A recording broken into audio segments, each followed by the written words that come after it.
waa toddobaad kale oo cusub iyo isla mawduuceeni hal doorka suugaanta Soomaalida. Toddobaadkan waxa uga hadli doonaa Sayid Maxamed Cabdulla Xasan oo kamid ah murtimaalka Soomaaliyeed ee nasiibka u helay in sheekadoodu ay taariikhda wariso. Sida ay taariikhdu sheegtay waxa ay hooyo Timiro Sayid Magan ku xuratay 1863 Sayid Maxamed Cabdulla Xasan oo u weynaa 10 caruur oo isaga ku baahayd waxa uu ku dhashay dhulka loo yaqaan Ciid Mudug gaar ahaan Saxmad Deeqe oo 7 mayl oo kaliya u jirta magaalada Buuhoodle. sayidku waxa uu nasiib u helay inuu diinta ku soo bartay magaalooyinka barakaysan ee Maka iyo Madiina halkaas uu waqti dheer ku soo qaatay.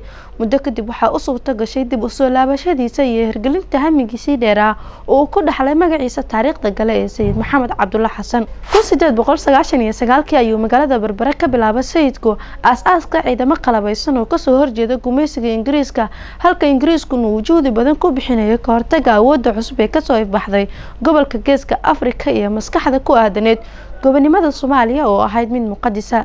dagaaladii ugu caansanaa uu sayidku la galay gumaysiga Ingiriiska waxa ay dhaceen intii u dhaxaysay 1900 ilaa 1920 waxaana kamid ahaa Afbakayle, Faradidin, Cagaarweyne, Dharatoole, Jidbaale iyo Dulmadoobe oo dhacay Agoosto 1913 kana mid ahaa dagaaladii ugu caansanaa uu sayidku la galay gumaysiga Ingiriiska.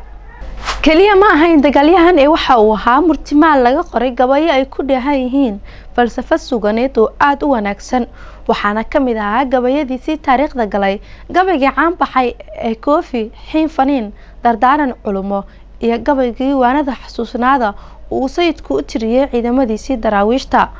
ugu dambeystii Allah u raxmaday waxa uu sayidku ku geeriyooday degmada Imey sanadku markuu ahaa 23 November 1920.